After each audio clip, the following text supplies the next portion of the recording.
My friend, there exists in this universe an intelligence so vast, so perfectly ordered, that not a single leaf falls from its branch without cause, nor does a single tear flow from your eye without meaning. This is the divine order, the invisible structure upon which all healing, all transformation, and all resurrection depend. And within this order, there is a sacred law that few dare to apply, the law that bids you to speak to your pain. For pain, whether it rises in your body, your heart, or your mind, is not your enemy. It is your messenger. It comes not to destroy you, but to instruct you. It is the voice of your unhealed thought, the echo of your forgotten harmony, the teacher who will not leave until you have learned what you once refused to see. Most men curse their pain. They run from it, hide it beneath the distractions of noise and indulgence, drown it in work, or numb it with substances and false comforts. Yet every time they flee, the lesson deepens, and the pain, unacknowledged, grows louder. You cannot silence what you refuse to understand. So I say unto you, speak to your pain, not as a victim speaks to a tyrant, but as a master speaks to a servant. For indeed, pain is your servant. It arises at your command as a reflection of thoughts you have nurtured and emotions you have left unhealed. If you have nurtured resentment, pain will show you the wound of unforgiveness. If you have harbored fear, pain will show you the place where faith has not yet entered. If you have lived without purpose, pain will reveal the hunger of your soul for direction and meaning. When you look into your pain with reverence, not rejection, you will begin to perceive the order behind the chaos. Imagine for a moment that the cells of your body are obedient citizens in the kingdom of your mind. Each cell listens, each nerve obeys. If your thoughts are disordered, your kingdom is in confusion. If your thoughts are harmonious, your kingdom is at peace. Healing, therefore, is not the manipulation of flesh. It is the restoration of order in consciousness. And the divine order of healing begins with acknowledgement. You must first see the pain, not as an intruder, but as a signal. You must speak to it with authority and love. Say to it, "Pain, I see you. You are my teacher, not my punishment. Speak, and I will listen." And as you listen, truly listen, you will discover what part of you has been neglected. The pain will answer. It may answer through emotion, through memory, through sudden realization. But it will answer. You will learn that the body never acts without instruction from the mind. Every sensation is the echo of a thought form, repeated often enough to manifest in matter. Thus, physical pain is the body's final attempt to bring your attention to a mental or emotional imbalance. You may say, "But how can mere words heal what doctors cannot cure?" I tell you, words are not mere. Words are the vibrations of your spirit. Each word you speak carries a pattern of belief. When you speak with conviction born of understanding, you send new commands into the subconscious, and through it, into every fiber of your being. In that moment, your cells awaken to a new instruction. The divine order begins to rearrange itself around your new vibration. Pain, sensing its mission completed, begins to dissolve, for it has delivered its message and no longer has reason to remain. The one who speaks to pain with love becomes a commander of healing. Yet, remember this: love without understanding is sentiment, and understanding without love is cold intellect. It is the union of both, the warmth of compassion and the clarity of insight, that awakens the true healer within. When Christ touched the sick, he did not beg the body to recover. He spoke to it. He commanded, "Be made whole." Why? Because he understood that matter is obedient to mind, and mind is obedient to spirit. You too are endowed with that authority. But you must reclaim it by recognizing your oneness with the source. That same divine intelligence that governs the stars, that beats your heart, that flows through every living atom of creation. When you align your thought with that order, you call forth the harmony that has always been yours. Healing, then, is not the addition of something new. It is the removal of interference.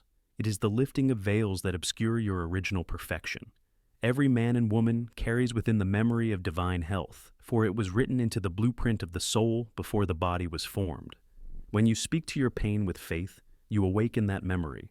Do not rush this process. Divine order operates with precision, not haste. The same intelligence that unfolds a rose in its season will unfold your healing in perfect timing. But you must cooperate with it, through gratitude, through forgiveness, through surrender. The moment you cease to resist your pain, its energy begins to transform. Resistance feeds pain. Acceptance dissolves it. So, I ask you now, with the authority of one who has studied the laws of mind and spirit, what if your pain was never against you? What if it was the final messenger of your forgotten truth, urging you to realign with the power that created you whole? Speak to it then, as a friend. Ask it, what are you here to teach me? Listen, not with fear, but with reverence. And you shall hear the whisper of your own divine intelligence replying, I am here to guide you home. My friend, now that we have opened the first gate, the understanding that pain is not the enemy, but the messenger, we must step deeper into the sacred laboratory of the mind, where all true healing begins. For it is here, in the hidden chambers of your thought, that the alchemy of transformation takes place. Every man is an alchemist, whether he knows it or not. He transmutes invisible forces into visible, conditions, thought into flesh, belief into circumstance. The ignorant man does this unconsciously and calls it fate. The wise man does it consciously and calls it creation. The first lesson in this divine science is this: everything you feel, everything you experience, has its root in thought. When I say thought, I do not speak of the fleeting ideas that drift through your mind like clouds across the sky. I speak of the thoughts that live beneath thought, the convictions, the assumptions, the silent affirmations that run like deep rivers beneath the surface of your awareness. These are the architects of your reality. Every pain that arises in your life, whether in your body or in your heart, can be traced to some belief, some idea, some misalignment between your conscious desire and your subconscious conviction. Let me show you how this alchemy unfolds. When you feel fear, that silent dread that grips the stomach and freezes the breath, you are, in that moment, sending a message to every cell of your being. Danger is near. Prepare for defense. The body obeys. Muscles tighten. Blood flow shifts. Hormones surge. If this command is brief, the system recovers. But if the fear is constant, the body begins to live in a storm of self-preservation. The very organs that were designed for peace begin to wear under the strain of battle. That is how thought becomes matter. That is how pain becomes chronic. Yet the same law that binds you can also free you. For if negative thought can create disorder, then conscious, constructive thought can restore harmony. This is the alchemy of healing, the transmutation of vibration through understanding and intention. The divine mind that designed the universe responds to vibration, not words alone. You cannot speak healing into being while your heart trembles with disbelief. The power lies not in the sound of your speech, but in the conviction that fuels it. The universe responds to feeling as its command language. Therefore, when you speak to your pain, you must not merely utter words. You must feel their truth. You must send forth a vibration of certainty that says, I am already whole. Do not confuse wholeness with absence of symptoms. Wholeness is harmony, the alignment of spirit, mind, and body with the pattern of divine perfection. When harmony is restored, symptoms must eventually obey, for they are only echoes of inner disorder. Let us consider a simple yet profound principle. Energy follows attention. Where you place your attention, you place your life force. If you give your constant focus to pain, fearing it, analyzing it, feeding it with anxiety, you magnify it. You build a shrine to it in your consciousness, and the energy of your belief keeps it alive. But if you look upon it as a teacher, if you say, pain, I honor you for revealing what I must transform, you change the polarity of that energy. You lift it from resistance to cooperation. And in that moment, alchemy begins. The poison becomes the medicine. The very energy that once harmed you begins to serve you. For nothing in creation is wasted. Everything, when rightly understood, becomes fuel for awakening. You may ask, but how can thought alone mend the broken tissue, knit the torn fiber, heal the disease that doctors have named incurable? And I answer you, it is not thought alone. It is the consciousness behind the thought. The body is the instrument of the mind. The mind is the instrument of spirit. When you unite your thought with the spirit that created you, you awaken forces that transcend material limitation. Have you not seen wounds close, tumors vanish, and broken hearts mend when faith replaces fear? Science calls it spontaneous remission. I call it divine order, reclaiming its rightful dominion. Every healing, no matter through what means it comes, is but the restoration of harmony. the clearing away of mental interference so that the life force may flow unobstructed once more. Now listen well. The alchemy of pain requires discipline. You cannot heal by wishful thinking. You heal by deliberate thinking, by training the mind to hold to truth, even when the senses scream of suffering.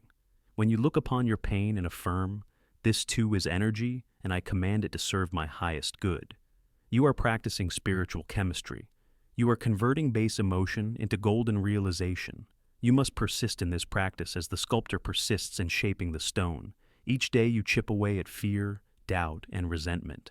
Each affirmation of peace, each moment of gratitude, is another stroke of the chisel that reveals the masterpiece within.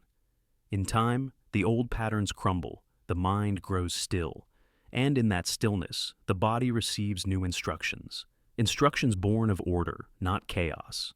Remember always, you are not healing from something. You are returning to something. You are returning to your natural state of harmony with the infinite. Pain is not the end. It is the beginning of awareness. It is the voice of your own divinity calling you to rise above the illusion of separation. Speak to your pain, therefore, not as a prisoner begging release, but as a creator reclaiming command. Say to it, "I thank you for your message. I release the lesson with gratitude. Return now to the source from which you came," and it will obey. For pain, too, is under divine law. It cannot remain where it is no longer needed. This is the science of thought, the alchemy by which fear is transmuted into faith and suffering into sovereignty. But the process does not end here. No alchemist becomes a master until he understands the law of substitution, the power to replace destructive thought with constructive creation. For nature abhors a vacuum, and the mind that releases pain must fill itself with purpose. In the next part, I shall unveil this law. How to not merely end your pain, but to elevate it into strength, wisdom, and divine purpose, until what once wounded you becomes the very source of your power. My friend, now that you have learned to speak to your pain and to perceive its hidden wisdom, it is time to ascend to the next height of mastery, to transmute that pain into power. For it is not enough to be free of suffering. You must turn your suffering into the very fuel of your greatness. This I call the law of substitution, one of the mightiest principles in the divine order of healing. It declares that no thought, no emotion, no energy can be destroyed. It can only be changed from one form to another by the deliberate act of your will. Just as the chemist cannot destroy matter but may alter its composition, so you cannot erase pain by denial or avoidance. You must transform it through understanding and choice. You see, every thought carries a vibration, a frequency of energy that either builds or breaks, uplifts or diminishes, harmonizes or divides. Pain vibrates at a low, dense frequency. It binds the spirit to limitation. But gratitude, love, and purpose vibrate at high frequencies that liberate and expand. When you consciously shift from the vibration of pain to that of purpose, you alter your entire field of being. This is not poetry, it is spiritual physics. You have felt it yourself. When you are filled with bitterness, your body tightens, your breath shortens, your heart grows heavy. But when you forgive, when you give thanks, even in sorrow, the body softens. A warmth arises. Life begins to flow again. The same energy that once caused agony begins to generate renewal. That is the law of substitution in motion. To apply this law, you must first become aware of your dominant vibration, the emotional tone that colors your thoughts each day. Awareness is the light that reveals what must be changed. When pain arises, pause and observe it. Do not rush to suppress it. Ask yourself, what am I thinking right now? What emotion am I feeding? You will often find behind the pain an old belief. I am not enough. Life is unfair. Love has abandoned me. These are the seeds of suffering, planted long ago by ignorance or experience. Now, the untrained mind tries to fight these thoughts, to push them away. But fighting darkness does not produce light. Lighting a candle does. Therefore, do not resist the thought. Replace it. This is the essence of the law of substitution. You cannot eliminate a negative thought by force. You can only displace it with its opposite. When you are tempted to dwell on fear, substitute faith. When resentment stirs, substitute gratitude. When despair whispers, substitute vision. The subconscious mind cannot hold two opposing ideas at the same time. The one you feed with emotion and repetition becomes the master, the other dissolves for lack of attention. So, when pain visits, speak to it as before, but now give it a new assignment. Say, "You have done your duty in showing me what was broken. Now, by divine command, you shall serve me in building strength. I transform this energy into courage, wisdom, and peace." And then act in harmony with that command. Thought becomes belief only through action. Let me give you an example. Suppose your heart has been wounded by betrayal. The pain is sharp, relentless. The mind circles around questions. Why did this happen? Why me? These thoughts hold you prisoner. But under the law of substitution, you take that same emotional energy, the energy that once fed bitterness, and you redirect it toward understanding and compassion. You say to yourself, "This experience has revealed the depth of my capacity to love. It has shown me what I value and what I will no longer accept. I bless the lesson and rise wiser than before." In that instant, the energy shifts. The vibration of pain begins to climb the ladder toward purpose. And when pain finds purpose, it loses its poison. You begin to realize that every wound was an initiation, every trial, a teacher sent to expand the boundaries of your soul. What once seemed a curse becomes a crown. You see, power is not granted to those who avoid suffering. It is born in those who transmute suffering into service. Every great soul that has walked this earth, from prophets to inventors, from healers to leaders, has known the furnace of adversity. Yet, they emerged purified, their pain reborn as vision. Thomas Edison failed thousands of times before his invention brought light to mankind. He could have called each failure pain. Instead, he called each one instruction. He substituted discouragement with curiosity, defeat with determination. And in doing so, he revealed a universal truth. What you call pain is often unrealized potential seeking expression. When you begin to substitute faith for fear, your very cells begin to respond. The chemistry of your body changes. Hormones of healing replace chemicals of stress. The heart rate steadies. The nervous system relaxes. Energy once trapped in tension becomes available for renewal. This is not imagination. It is cooperation with divine law. The law of substitution also governs the invisible realm of thought forms. For every destructive idea, there exists a constructive counterpart, a higher octave of the same energy. The emotion of anger, for instance, when refined through understanding, becomes passion for justice. The emotion of grief, when lifted through gratitude, becomes compassion for others. And compassion, my friend, is the highest form of healing. When you transform your own pain, you become an instrument through which others may find freedom. Your presence begins to radiate peace, not because your life is free from challenge, but because you have learned how to turn challenge into creation. There is no greater mastery than this. Now, understand this final truth about the law of substitution. You must give your mind a new aim, or it will return to its old patterns. Nature abhors a vacuum. Once you release your pain, you must fill the space with a definite purpose, a vision that excites your spirit. Write it, speak it, see it daily. Let it become the new magnet of your energy. If you were once weakened by illness, let your new purpose be radiant health, not merely for yourself, but as an example to others. If you were once betrayed, let your purpose be to teach unconditional love. If you once failed, let your purpose be to inspire perseverance. In this way, the ashes of your suffering become the soil of your destiny. When the mind holds a vision so strong that no pain can distract it, the entire being aligns with that higher order. Healing, then, is not only recovery, it is resurrection.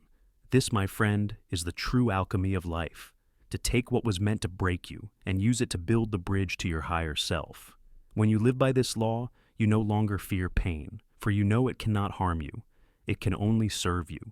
You become, at last, a conscious co-creator with the divine. You have spoken to your pain, understood its lesson, and now transformed its energy into purpose. But one more step remains. The step that seals your healing and magnifies your power, the law of harmony, the art of aligning your will with the infinite rhythm of the universe. My friend, we have spoken of pain, of its secret message, of the science by which it becomes power. Yet there remains a higher octave still, the summit toward which all the laws of healing ascend. It is harmony, the final law. the great peace beyond striving. Harmony is the music of the divine mind. It is the eternal rhythm that underlies every heartbeat, every sunrise, every breath of creation. To live in harmony is to live in tune with that cosmic melody. To let your thoughts, emotions, and actions vibrate in accord with the higher order of the universe. Where there is harmony, there can be no disease, for disease at its root is discord, a dissonance between the mind and the spirit, between what you believe and what is eternally true. You see, the body is a symphony. Each organ, each cell, each nerve is an instrument tuned by the great conductor, the intelligence that animates life. When one instrument falls out of tune, the music becomes harsh, the rhythm falters. We call it sickness. But when the conductor, your consciousness, restores alignment through faith, gratitude, and peace, the instruments retune themselves, and the melody of health returns. Thus, the final and greatest healing is not to silence pain, but to restore music. Let us look deeper. The law of harmony declares that every living thing has its perfect pattern. The seed carries the blueprint of the tree. The embryo carries the plan of the man. The universe itself carries the plan of perfection within every atom. And you, child of infinite mind, carry within your soul the divine pattern of perfect health, peace, and abundance. When your thoughts flow in accord with that pattern, when you think thoughts of love, faith, and purpose, you live in harmony. But when you allow fear, resentment, or despair to dominate your inner world, you create interference, like static in a radio wave. The signal of divine order cannot express itself through confusion. That interference is what we call imbalance, and imbalance sustained long enough becomes pain. Therefore, to heal is to harmonize. It is to remove the static of fear and let the clear music of divine life flow once more through your being. Think of a river. When its course is clear, it moves effortlessly, nourishing every field it touches. But when stones and debris block its path, the current weakens. The water stagnates. The river does not lose its source. The blockage simply prevents the flow. So, it is with you. The life force never leaves you. The source of all energy continues to pour itself into your soul unceasingly. But when your thoughts are clogged with bitterness, fear, or self-condemnation, the flow becomes restricted. Healing, then, is not to beg for more life, but to remove the stones from your river. Those stones are your negative emotions, your doubts, your self-pity, your guilt, all those mental obstructions that keep you from knowing yourself as one with infinite intelligence. The law of harmony is not a law of effort, but of surrender. The ego strives, the soul surrenders. The ego wrestles for control, the soul yields to divine rhythm. And in that yielding, miracles occur, for life, when unobstructed, knows how to heal itself. Consider the body of the earth. When the wind blows, the trees bend, they do not resist. When the tide recedes, the ocean does not weep, it knows it will return.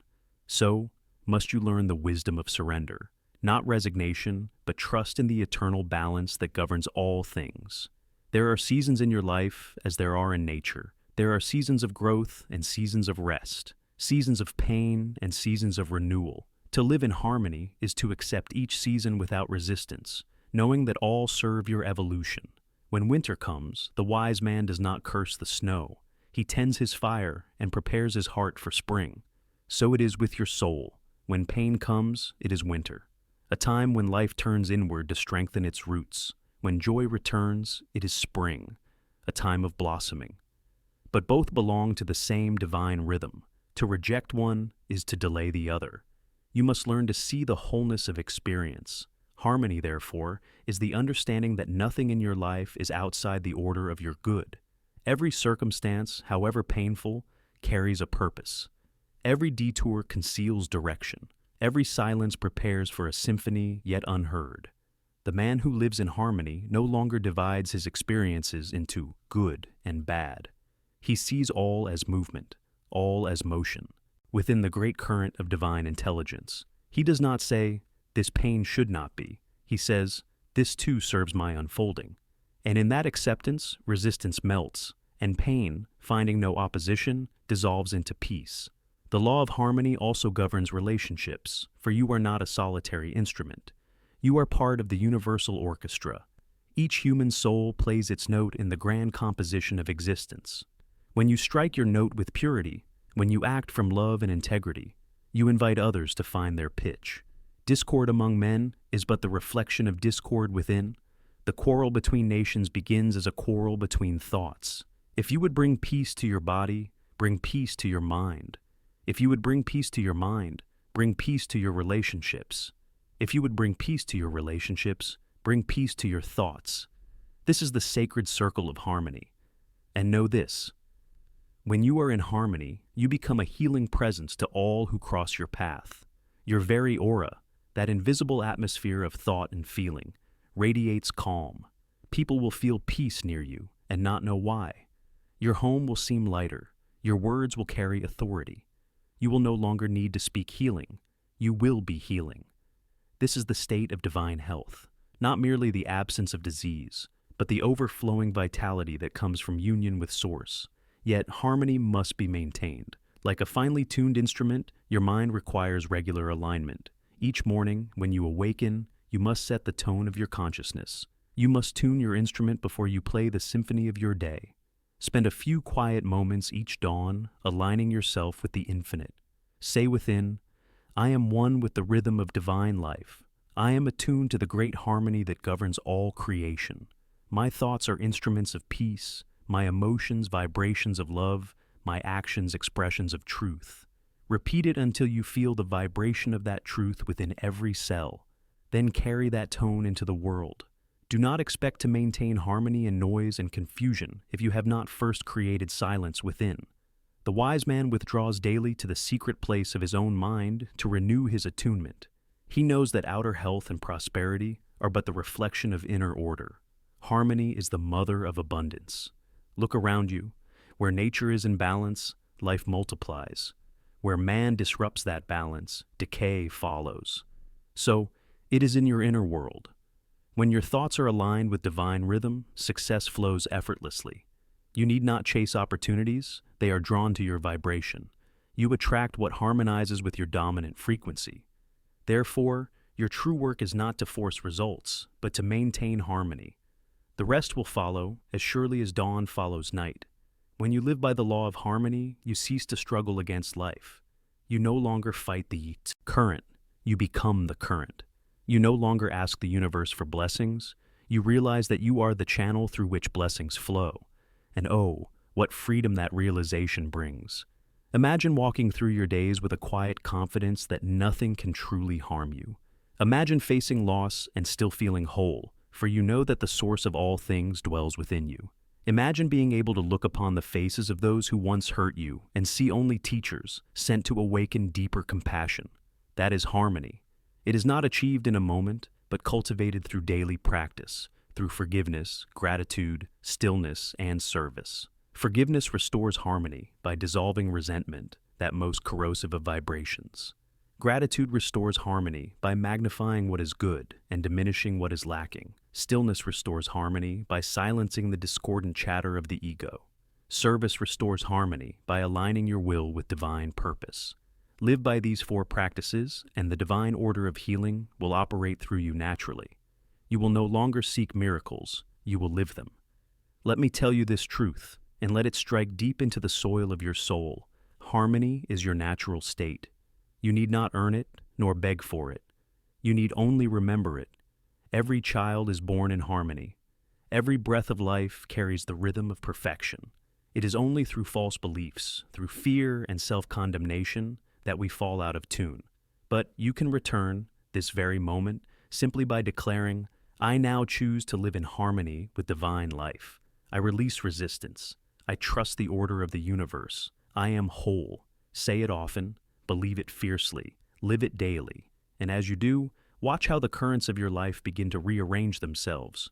Obstacles that once seemed immovable will shift. People and opportunities will appear at the precise moment you are ready. The body will respond with renewed vitality. The mind will grow clear. The heart will rest in peace.